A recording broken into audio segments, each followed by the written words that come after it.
some shows, I can feel it in my bones how excited I am to bring some of this stuff to you. Honestly, I apologize for yesterday. It was one of those Thursdays. I do have another part-time job where I'm the broadcast coordinator for our local hockey team here, a USPHL level hockey team, the Typhoon. And I set up the broadcast, set up the play-by-play booth, the PA, the camera work. And so scheduling, there's nothing I can do about it. Unfortunately, I had to be there. But as hockey season gets closer to an end, at least on the minor league level, this will happen less and less. I think it's only a couple more times it may happen. So that's a heads up, and thank you so much for your patience. And I apologize. So today's gonna take as long as it's gonna take. I don't know how long that may be. I'm not quite sure how quickly I'll get through this stuff because I'm so excited. And what am I so excited about? We keep taking W's. We keep having good days. We keep having great days. Some better than others. I mean, the No Kings rally, breaking all the records, largest American protest, no violence. No violence. Peaceful, democracy-loving Americans coming out together to make a very definitive statement, giving this administration zero opportunity to flex its authoritarian muscle with federal troops stationed all over the country, DEA, FBI, CPB, ICE, ATF, all over these rallies, all over the country. This administration gave everybody all these wonderful protesters, they gave them every opportunity to make a mistake and justify these emergency powers he likes to flex, and they didn't. And it was peaceful and it was amazing. That was a W. There's other W's. Judges across the country are blocking deployment of the National Guard from here to there and in certain states. Obviously, the fight will continue. Obviously, the precedent on that isn't as, bright. There's a little bit of precedent already with California, but the fight is going and judges are doing their thing. The Comey case, the James case, they're falling apart. Those cases are falling apart. Details are coming out. When I get a chance to get to some of those, I know you guys are as interested in those as I am. Exposing the DOJ, its weaponized nature, its cases falling apart.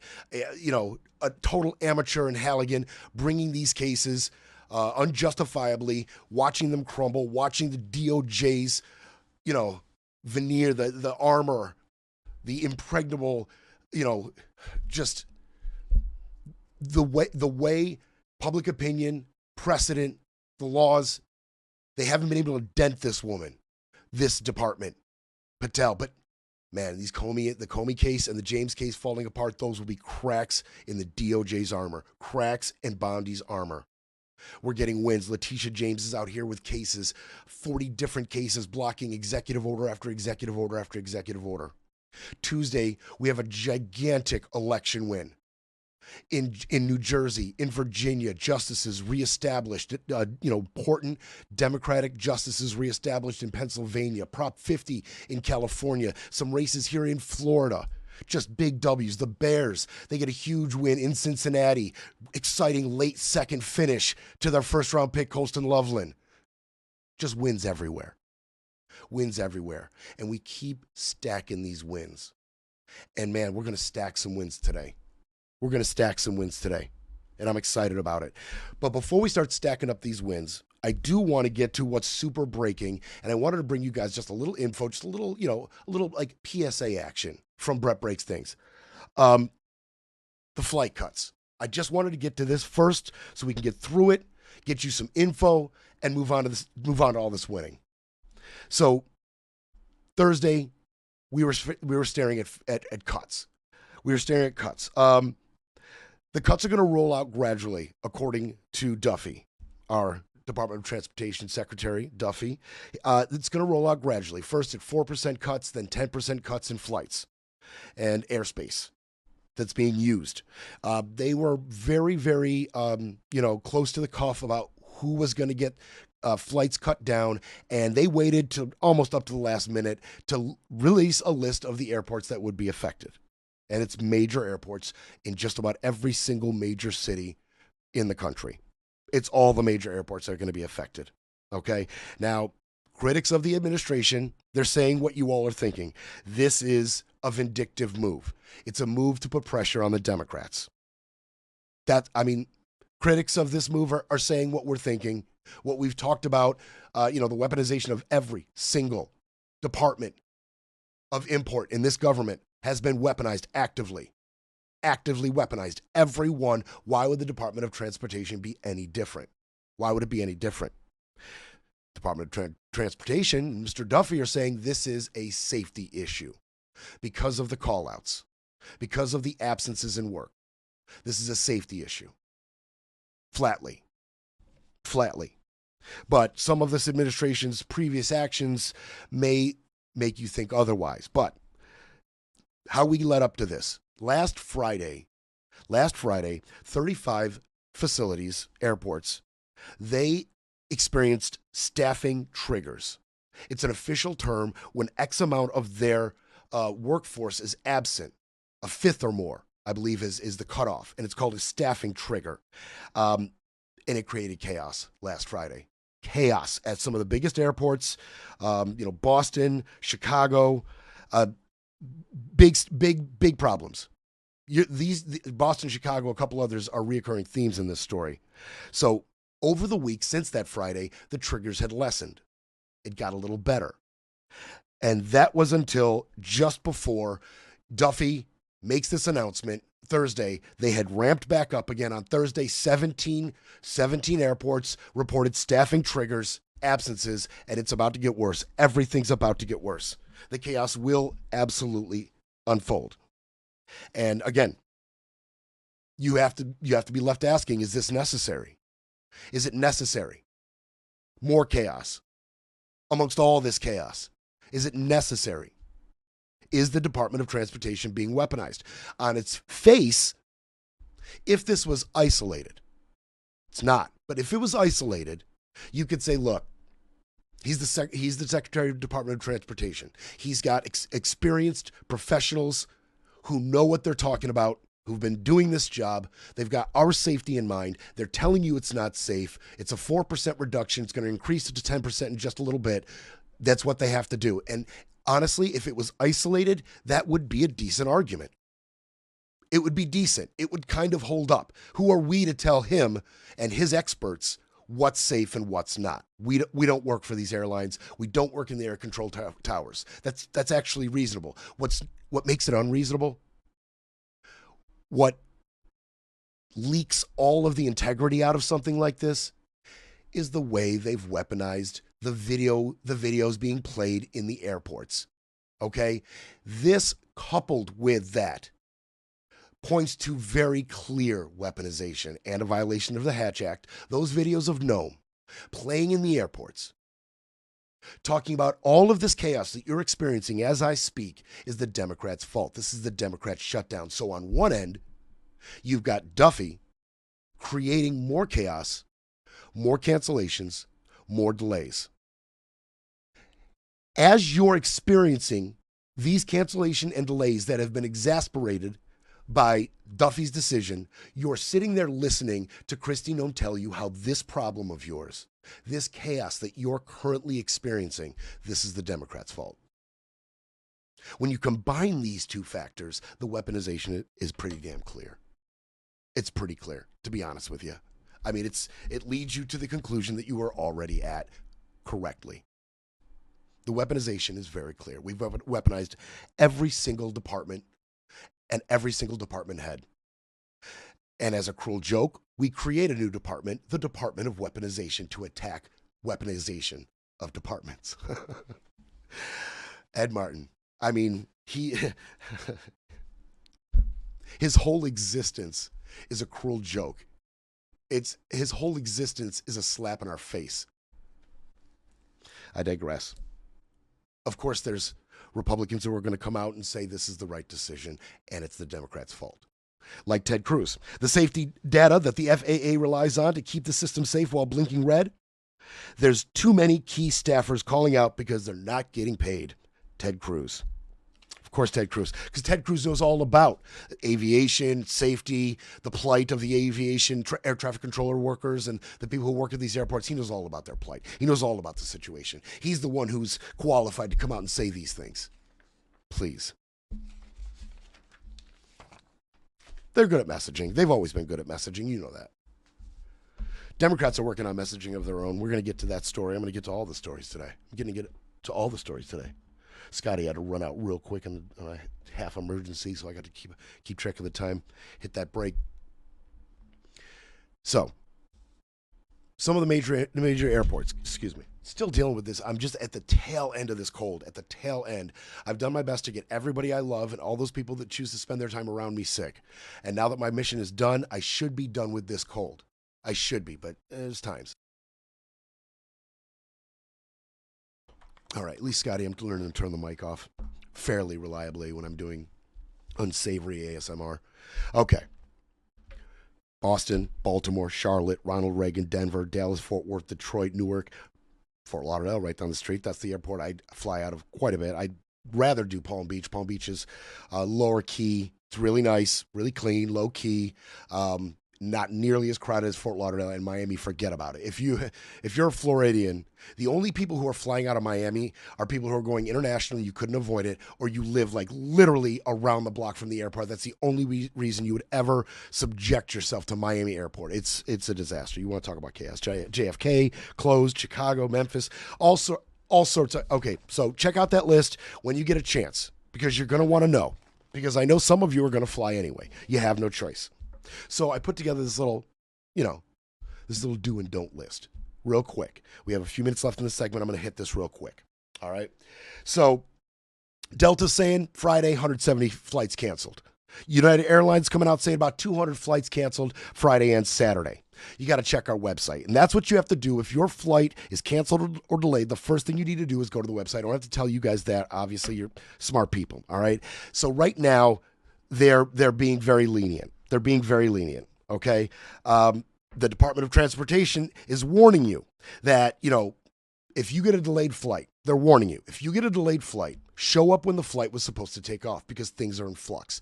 Some things get moved back up from delays. Some things get delayed even further, and the lines for security are unruly. So get there when you're supposed to get there. If you got a delayed flight, don't, kick it off an hour or wait 2 hours because your flight's been delayed 2 hours. Get there is what they're saying, okay?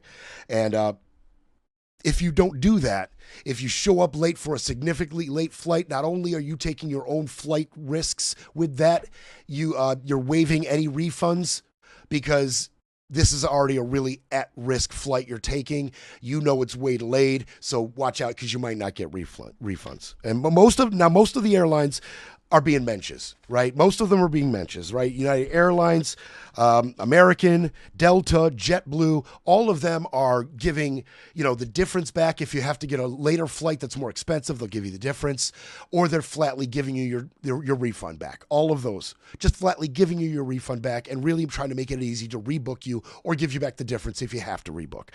Then there's these schmendricks like Frontier Airlines. They are waiving change and cancellation fees, but if you have to rebook, you have to pay the difference. And those who cancel, they don't get their money back. They get travel credits.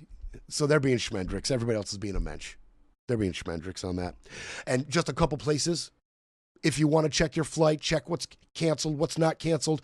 If your airports are significantly affected by Duffy's announcement, you go to Flight Radar 24, Flight Aware, the National Airspace System status, and you can go to the MyTSA app to find out how long the lines are right now to get booked, get your ticket, and get in the security line. All of that, it tells you about how long you're going to have to wait. I will say this, in defense of the CEO of Frontier came out. In defense of Frontier Airlines, Barry Biffle came out. He's the CEO. And he said this. He said, you may want to just book 2 flights. One with us, wink, wink, we'll be okay. And one with another carrier. That way, if we get canceled, you're not getting your money back. I already told you that. You're getting a voucher. But if we get canceled, you got this backup ticket. And he came out on social media and he said that was a nice move. That was a classy move by Mr. Biffle. A classy move. Some people are talking about, especially Thanksgiving. They're really hopeful this will get solved by Thanksgiving, because that's going to be a nightmare. That's going to be a nightmare. And some people are talking about get flight insurance. Here's the thing about the flight insurance. I know some of you are thinking about that. What about my flight insurance? Well, if you purchased your flight insurance before the shutdown, it's kind of on them. It's like, carrier mishap. Most flight insurance has that specifically. Like, it's on them. everything that's happening, and they'd kind of point to the lack of staff, right? They'd say, well, the airline couldn't staff everybody, so you couldn't be served properly. You get your insurance. But if you purchased it after the shutdown, most of those insurance policies have known issue clauses, which if you purchase this ticket while there was a known issue, the shutdown, we're not responsible for your cash. So you might want to check your ticket when you got it. It's time for a quick break, then we break some more. You're listening to Brett Breaks Things.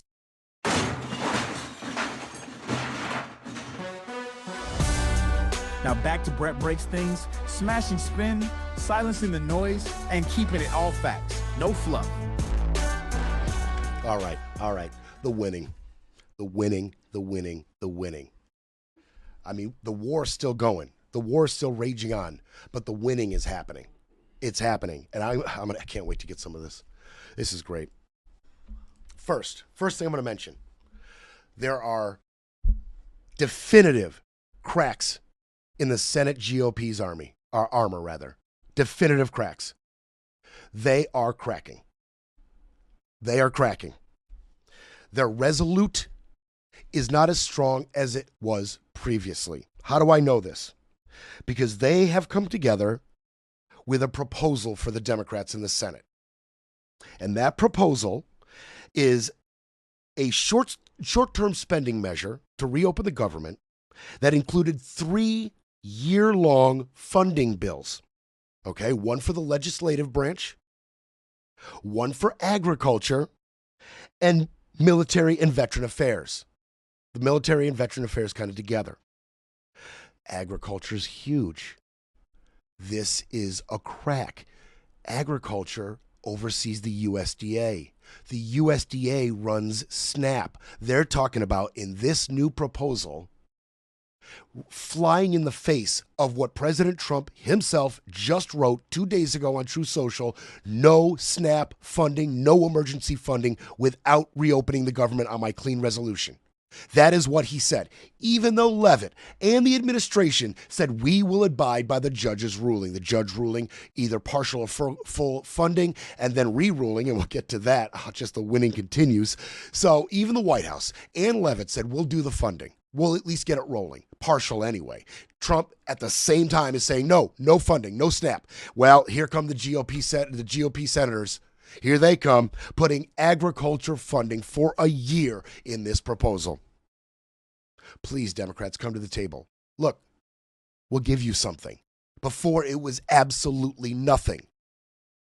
We'll give you something. Look at this. Check this out. We get our military funding, which we want so badly, and you get your SNAP. We're coming to the table. We're negotiating, and that's the point. Now the GOP is coming to the table and they are negotiating. This would not have been proposed without John Thune's okay. Period. Thune greenlit it. He greenlit it. But as far as the ACA goes, there has been a development, but it's a mirage. It's a mirage. Just like promising to vote for guarantees for the Dreamers in the last shutdown was a mirage, this is also a mirage. This little bit that they're dangling. Thune keeps saying, we promise we'll vote on your ACA subsidies. We promise we'll vote on them. We promise. It's a mirage. It's a mirage, but the Democrats see it. They see it for what it is this time. They are determined, at least in this, to learn from their mistakes. Open up the government last time, open up the government. They talked about funding for the wall, guarantees for the Dreamers. Nobody got anything. Trump had to reallocate money after the fact. He didn't get anything for the wall in the resolution. And all the Democrats got was a promise to vote on the Dreamers. They voted 3 times on the Dreamers. All 3 failed. No guarantees for the Dreamers. Failed. Empty promise. Total mirage. And the Democrats said they will not be satisfied with a pledge to vote in the future. It does not satisfy them. Richard Blumenthal, he's seen this play out before. He knows how this story ends. He said, quote, the subsidies needed to be included in any stopgap bill. Settling for some kind of vague promise about a vote in the future on some indeterminate bill without Any definitive inclusion in the law, I think is a mistake. Oh, don't just think it's a mistake, Richard. It is a mistake. You know it to be fact. That would definitely be a mistake. Definitely.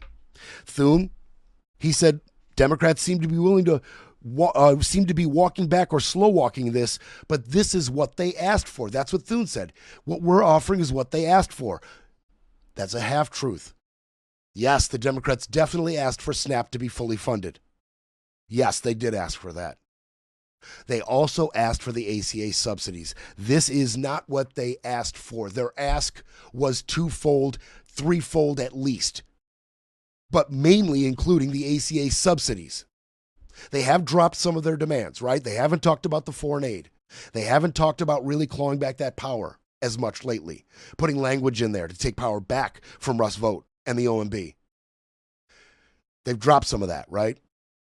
But they're not dropping the ACA subsidies. You know that full well, John. When you gave that quote, you knew that. So you're being dishonest. You know you're being dishonest. It's very obvious. And by the way, they also included some more language, some more sweetener, some more evidence that they are bending, cracking, breaking just a little bit. They added a proposal rather, to roll back or at least stop some of the firings coming out of the White House during this shutdown. They put language in there to make it stop. Democrats, please. Come on, this is what you asked for, right? Thune's out here saying this is what you wanted. It's some of what they wanted. Yes, they want the federal workers paid. They want the firings to stop. They need SNAP funded. They need LIHEAP funded. They need insurances for unemployment. They need these things, but this is not what they have asked for. You know very clearly what they have asked for. It is the ACA subsidies. Okay? Again, let's be real clear. Thune and the Republicans are saying, we're going to start giving you stuff. And I said at the end of 2 shows ago, what will the Democrats do when they start adding things to these resolutions? Here they go, right? We called it 48 hours ago. What will the optics be? What will the optics be when they start adding stuff, incentive, sweeteners, without the subsidies, and the Democrats continue to vote no on it?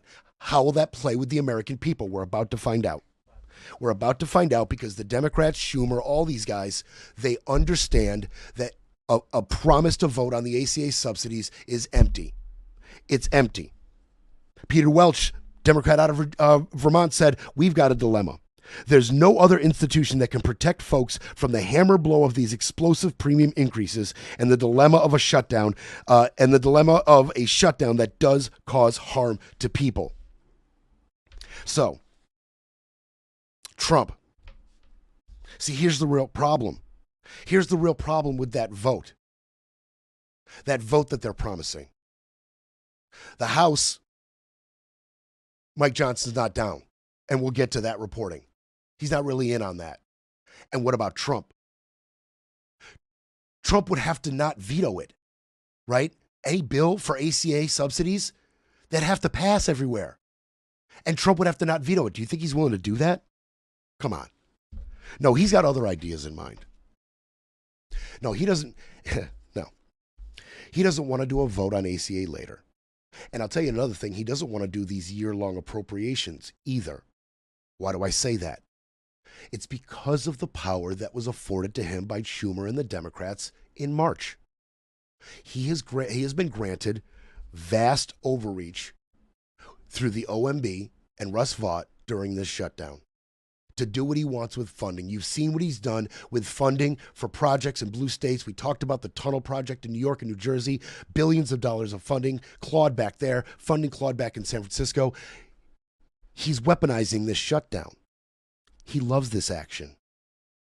Every year-long appropriation that gets passed, that takes that power away. He has so much less power over what he can do with a budget that has been appropriated for a year. That's Congress doing its job. That's how it's supposed to go. And he can't do what he wants with the numbers and the figures and the funding in year-long appropriated bills, not like he can during a shutdown. No, he doesn't want to do that. But what he does want to do, instead of all this, is end the filibuster. That is what he's been talking about. That is what he is hammering his fellow Republicans over. He wants to end the filibuster. He's on board with Marjorie Taylor Greene. He thinks she's right. If we just end the filibuster, make it a simple majority vote, we can end the shutdown now, and we don't have to come to any negotiating terms with the Democrats at all. We don't have to put anything we don't want to put in there at all. We simply have a 53 vote majority, 53-47. We just do simple majority. Don't even need the vice president to get involved. We just pass this thing, whatever it may be. We just pass it. He wants to end and there are advisors within the White House that are telling you exactly what the president's thinking. There are some anonymous advisors within the White House saying he will make their lives hell. Talking about the Republicans, if they don't meet his demands, which is ending the filibuster. This advisor is saying he will make their lives hell. He will call them at 3 o'clock in the morning. He will blow them up in their districts. He will call them un-American. He will call them old creatures of a dying institution. Believe you me, he's going to make their lives just hell. Another advisor, unnamed, anonymous, said he's really mad about this. One was a little bit more descriptive. That person went on to say, the more he thinks about it, the more he thinks the filibuster is outrageous and anti-democratic. And although there's been pushback on this for the most part from Senate Republicans, not all of them. Some of them are on board. He doesn't have maybe quite as big of a lift as you may think he has on this. He's got Bernie Moreno. He raised the idea of changing the filibuster to end the shutdown last month on Fox. Let's make this a Republican-only vote. Josh Hawley, he expressed his willingness to do away with the filibuster if needed. Hawley said if he's got to choose between feeding 42 million Americans who are needy and have to make federal food assistance to eat, or defending the arcane rules of the Senate, I'm going to choose the people. That's a sneaky little position there, Josh. I see what you did there. Jim Banks, Republican out of Indiana. He told Axios, and this is some great reporting by Axios, he told Axios he would be willing to change the filibuster rules under certain circumstances. And Eric Schmidt, Republican out of Missouri, said he understood Trump's frustration, but I think Democrats are about to cave. By the end of the week, he thinks. When pressed to clarify whether he opposed ending the filibuster, he responded, I said what I said. Now, for now, Democrats are saying we're not feeling threatened. He's bluffing. He can't get it done. Chris Van Hollen said Republicans are rubber stamps for Donald Trump on everything else. This may be the one area where they've decided not to play ball. And Jackie Rosen, Jackie Rosen out of Nevada, she said the president is not in charge of the United States Congress, and we need to stand up and tell the president he is not a king. He's not a king. Leavitt, well, she came out and said Republicans need to play this smart and play this strong. And when pushed on what the president's, pressure on Republicans could look like, she said, stay tuned. Stay tuned. Because, he's capable of anything. So stay tuned. I'd like to see that show. I'm here for that. What massive Trump pressure on GOP senators looks like, I'm here for it. We'll be back to break it all down. You're listening to Brett Breaks Things.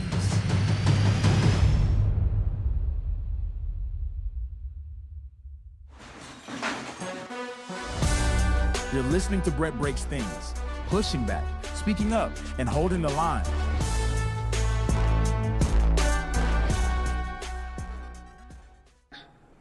President, a federal judge said tonight that the administration has to fully fund SNAP. It's the latest in a back and forth, and the Justice Department said they're going to appeal it. What's your message to folks as they work this out in the courts and in Congress as we're heading into Thanksgiving? You want to go with it? Yeah, look, Jackie, it's an absurd ruling because you have a federal judge effectively telling us what we have to do in the midst of a Democrat government shutdown, which what we'd like to do is for the Democrats to open up the government. Of course, then we can fund SNAP, and we can also do a lot of other good things for the American people. But in the midst of a shutdown, we can't have a federal court telling the president how he has to triage the situation. We're trying to keep as much turned on. We're trying to keep as much going as possible. The president and the entire administration are working on that, but we're not going to do it under the orders of a federal judge. We're going to do it according to what we think we have to do to comply with the law, of course, but also to actually make the government work for people in the midst of the Democrat government shutdown. If they would like to end this, we would welcome working with them to end this government shutdown, and then we wouldn't have to triage what we're going to fund and what we're not going to fund. And the last thing that I'll say is the American people are unfortunately about to start suffering some very real consequences because of the shutdown. In the past, when you had a government shutdown, you would have, under the Obama administration, they would lean into all of the problems it was going to cause for the American people at the beginning of the shutdown. The president has told us to keep as much going as humanly possible, but after 30 days of this thing, 40 days of this thing, you're going to start seeing very real travel delays. That's because the Democrat government shut down. You're going to start seeing SNAP benefits run out. That's because the Democrat government shut down. They should stop this charade and open up the government. That's what we want them to do. We've been asking them to do it for 40 days. It's time. Oh, yeah. Amongst all that propaganda and spin and garbage out of Vance, Democrat shutdown, Democrat shutdown, Democrat. Amongst all that, you heard a judge ordered them to fully release the SNAP. And when I say fully release, it may be more than you had anticipated or knew about. This is awesome. The winning just keeps on coming. Are you serious? Judge John J. McConnell Jr., he's the one a few days ago said, hey, it was last Friday. He said, hey, by Monday, latest Wednesday, you need either fully or partially fund SNAP out of the $5.5 billion funding. And the administration, although Trump said, I'm not doing it, the administration said, fine. And they released about $4 billion of it. They released about $4 billion. Well, Judge McConnell was urged by a coalition in a lawsuit to come back and make it very clear to this administration to release it all. And that's just what he did. Man, did he order them to release it all. This gets even better than you had anticipated. First, let's hear what Judge John J. McConnell Jr. has said. Okay? The court was clear that the administration had to either make the full payment by this past Monday or it must expeditiously resolve the administrative and clerical burdens it described in its papers, but under no circumstances shall the partial payments be made later than Wednesday, November 5th, 2025. The record is clear that the administration did neither. The USDA cannot now cry that it cannot get timely payments to beneficiaries for weeks or months because the states are not prepared to make partial payments. USDA arbitrarily and capriciously created this problem. Now, the Justice Department is appealing this decision, and this decision is so much better than you knew. You see, there's this $23 billion funding under Section 32 funding for lunches, school lunches, and child nutrition, right? It's this nice little tranche of money. Section 32 funding. A little while ago, the USDA got out in front of it and said, by the way, with this SNAP crisis coming, we are not going to use any of the Section 32 funding because that is separate. It is separate, and we can't reappropriate that money. Can't do it. Can't have it. Well, McConnell, he addressed that as well. Not only did he immediately order the disbursement of the full $5.5 billion in funding, in the emergency funding in SNAP, he said anything you need to take up to, I think, $4 billion, you need to take from this Section 32, and if we got to go more, we'll go more. So, as for all that partial stuff, and maybe not past November, that may be taken care of through this judge's order. I mean, that is just amazing news. So I hadn't even been aware of the Section 32 denial from the USDA previously. All this money, $23 billion. It costs $9 billion a month to fund SNAP fully in this country. And they've got $23 billion. And that $23 billion, they're saying that can easily be reimbursed through congressional action. It's no problem. We can easily get that money back in there. None of this is a problem.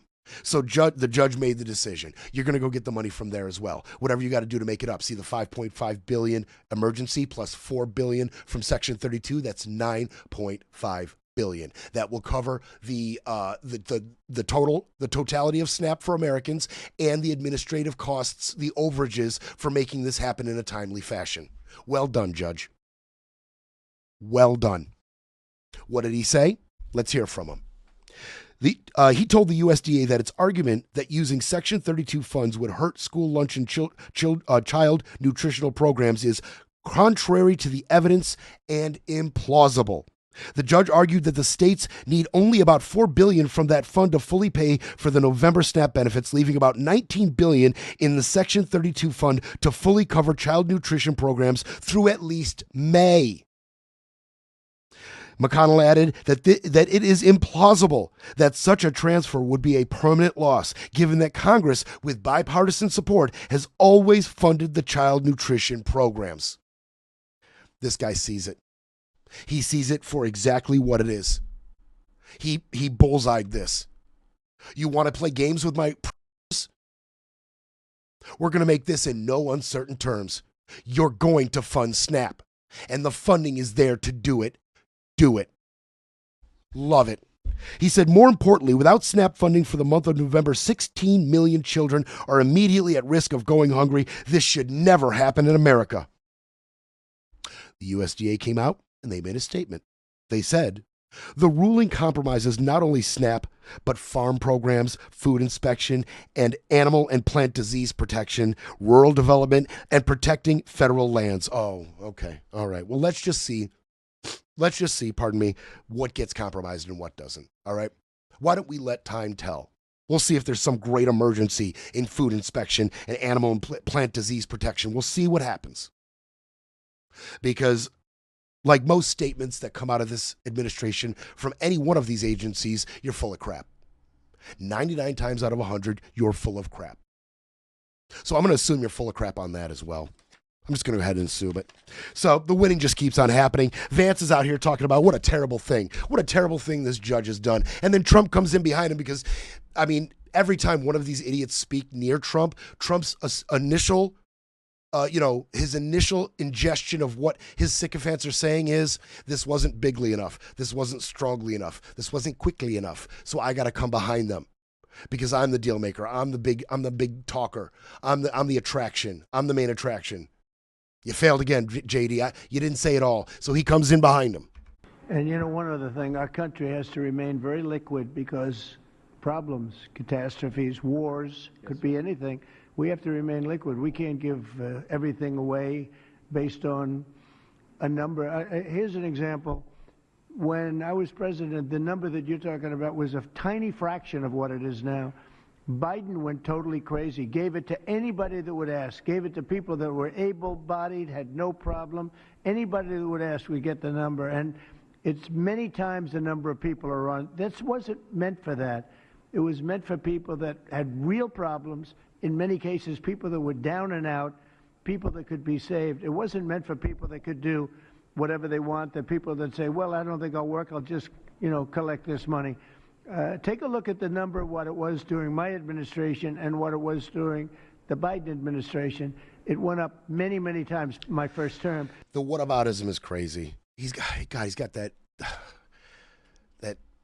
dim look on his face, and his dumb little mouth is just moving, and he just talks about Biden and Biden and Biden and Biden in the face of this shutdown. And he's not on page with anybody. He's not negotiating with anybody. He's threatening the Republicans. So the Republicans and the Democrats, in the face of this proposal, right, there's a proposal coming tonight. They're going to vote on it. The proposal I'm talking about, the funding for the legislative branch, agriculture, and military and veteran affairs, all going to be year-long funded in this proposal, along with language to stop the firings and maybe even hire some of these people back. That vote's going to happen. So the Republicans got together and the Democrats got together, and they had a little meeting. Both were a little tight-lipped coming out of the meeting. Okay, but basically, the Republicans' meeting was about what can we give the Democrats to get on board before Thanksgiving, and we're all kind of on the same page with Trump's insane with ending the filibuster, right? That's what their meeting was kind of about from sources. John Kennedy of Louisiana said, this thing, I've told you before, this is a total goat rodeo. I can't tell you what it's going to be. I don't think they know what it's going to be. Oh, you're just so charming, John Kennedy. You're just so charming with your goat rodeo. All right. What are the Democrats saying when they came out of their meeting? They said it was a caucus in which we were trying to organically come to a conclusion, and I think the process is still happening. I just think we had a real desire in that meeting and previous meetings today to try to find a way to get together, and I think we're closer. So that's what they're saying coming out of the meetings. That's what they're saying. But the Democrats' meeting, it was a happier affair. And how could it not be with the wins that happened Tuesday? How could it not be? And those wins Tuesday, it seems to have emboldened the Democrats that they're on the right path. And they discussed that. They came out with very similar messaging. They came out on brand, but it seemed very clear that the wins Tuesday have emboldened the Democrats. While the Republicans are showing cracks in the armor, sweetening the deal, coming to the table on SNAP and maybe some other things, the Democrats are saying, our messaging is on point. How do we know that? The proof is in the pudding. We've been fighting this fight for a record amount of time. Plenty of time for this shutdown to fully marinate with the voting base, and yet we still took huge W's on Tuesday. That means our messaging is working. That means we need to stay the course. Chris Murphy came out and he spoke straight to that. He said Tuesday was a watershed moment. The country, first and foremost, was making a referendum on Donald Trump's corruption and his mishandling of the economy. But they were also making a statement about this fight. I think everybody understands the importance of what happened on Tuesday and wants us to move forward in a way that honors that. Translated, we're winning, and we know we're winning the optics war because of Tuesday. The perception war, the optics war. Who do the voters blame for this? Our strife, our shutdown, our hardship. Who do the voters blame? We have proof that the voters blame the Republicans. Look at the numbers. A 10-point win in New Jersey. The numbers are there. The proof is there. It is making the Democrats resolute. Breaking politics, breaking narratives, breaking news. But first, we need a coffee break. You're back with Brett Breaks Things, where the truth hits harder than the headlines.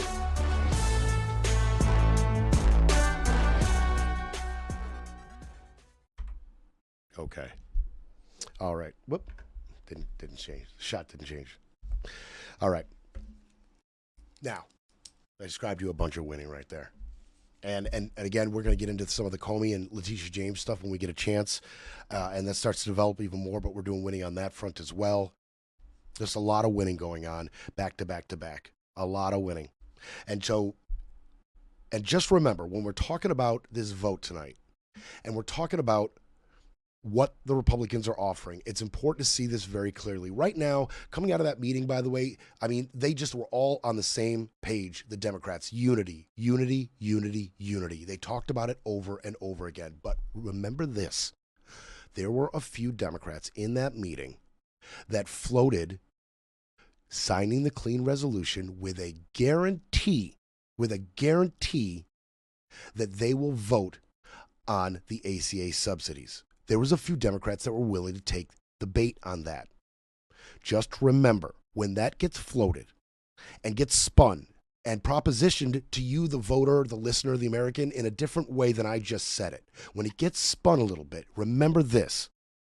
This has happened before with the Dreamers, promises not kept. If they should even have votes in the Senate on ACA subsidies, Johnson already said, I'm not here for that. I'm not willing to tell you that I will propose a vote in the House on ACA subsidies. He even said, quote, I am making no guarantees. Let's see how this plays out. And even if they did vote in the House on the subsidies, the president would veto it. That is what he does. That's who he is. If he hasn't signed off on any of this, if all of this happens behind his back, he will veto it, period. So keep that in mind. Hope the Democrats don't take the bait. Let's see if they all vote no on this. All right, keep that in mind. But it's all about unity for the Democratic Party right now. Unity. Now, more winning. More winning. Yeah. Well, I think we're going to do some winning on this. It's looking like we are. We talked about the tariff, the learning resources versus Trump that is in front of the Supreme Court, the tariffs. the legality, the constitutionality of the IEEPA being used as Trump is using it. And we talked about some of the positions some of the justices might hold, how they might view some of this. It was all speculative at the time. Boy, has it shaken out exactly like many have reported it and like we talked about it on this show. I mean, it is shaking exactly out like that. We're going to hear from some of these. They all raise, I mean, we're going to get right into it. And I'm going to tell you what you might be able to expect out of this. This is good. This is really good. It honestly, I'm very optimistic about this. I even told myself temper it. Temper what you're talking about, Brett, because you never know. But I just can't help but get really excited. Really excited because if this works, not only will it, I mean, it should be a boon for the American economy overall, right? It should add stability, right? It should take away some of the question marks going forward. I mean, even Jerome Powell said, look, yeah, the interest rate only went down a quarter or so because there's so many question marks about the housing, question marks about the immigration policy and how American businesses will do with a loss of workforce, and question marks about the tariffs. Maybe we give a more favorable interest rate had these question marks not remained. Well, you could take one of those question marks right off the board. How would the U.S. economy benefit from these tariffs being overturned? How would our foreign relationships with some of our biggest trading partners benefit from these tariffs being overturned? Let's just talk about our relationship with China and Canada alone. Okay. So they made their arguments. These judges, a lot of them had the problems that we thought they would have. Let's hear from some of them. The vehicle is imposition of taxes on Americans, and that has always been the core power of Congress. If a tariff is imposed on automobiles, who pays them? Can you point to any other place in the code or any other time in history where that phrase, together regulate importation, has been used to confer tariff-imposing authority? Congress, as a practical matter, can't get this power back once it's handed it over to the president. It's a one-way ratchet toward the gradual but continual accretion of power in the executive branch and away from the people's elected representatives. What's the key word you kept hearing out of them? Power, authority, power. Because not only could this be a huge win for the U.S. economy and a regulation of our trading partners' relationship and all those things I just mentioned, interest rates, all that, this is a huge statement on the president's power, not just now, but going forward. They kept talking about power, authority, power, authority. That is the other part of this. That is the other aspect that makes this so damn important. Can the president overstep Congress and its authority to raise revenue, its authority specifically to tax? Congress levies taxes. That is not a unitary power enjoyed by the president. That is the theme that keeps coming up. That's the theme that keeps coming up. Roberts, like we talked about, he pointed to the major questions doctrine. He pointed to the ambiguity of the language. Gorsuch, we talked about his reverence for the separation of powers. He talked about his reverence for the Congress to be able to do its job. And that's what he talked about here. The constitutional assignment of the taxing power to Congress. Congress has the power to tax. Congress does. Barrett, she questioned the use of the emergency that Trump is claiming. And she pointed to the decision she made with Biden and the $430 billion in student loan forgiveness that he wanted to pass. He also claimed an emergency. He claimed there was an emergency due to COVID. Very similar situation. He said because of the COVID emergency, we have to give these students this forgiveness, $430 billion.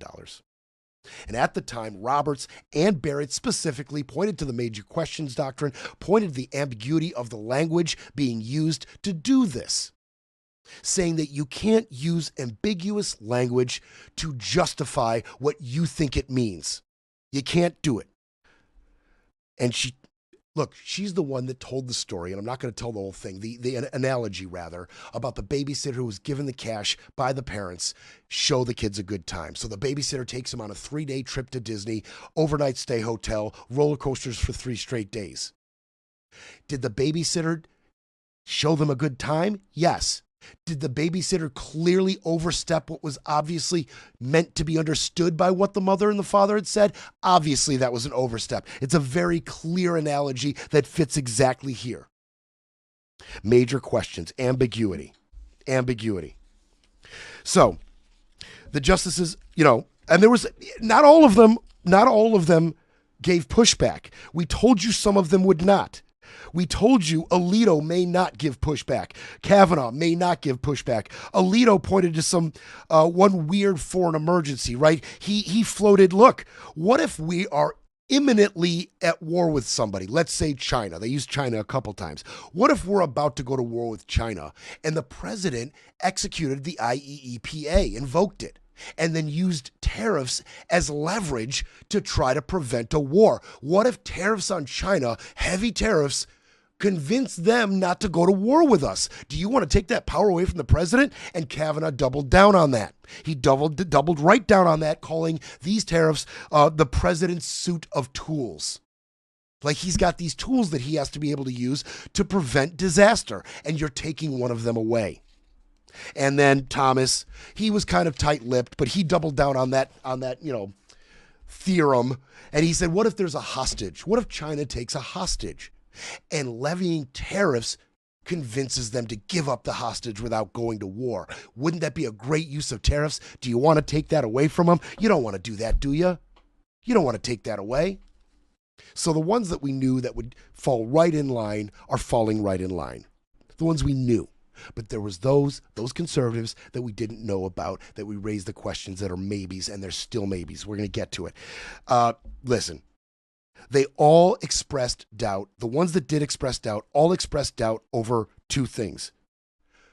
The word regulate imports in the act, saying that regulate does not mean tariffs, and tariffs are taxes. All of them agreed on that.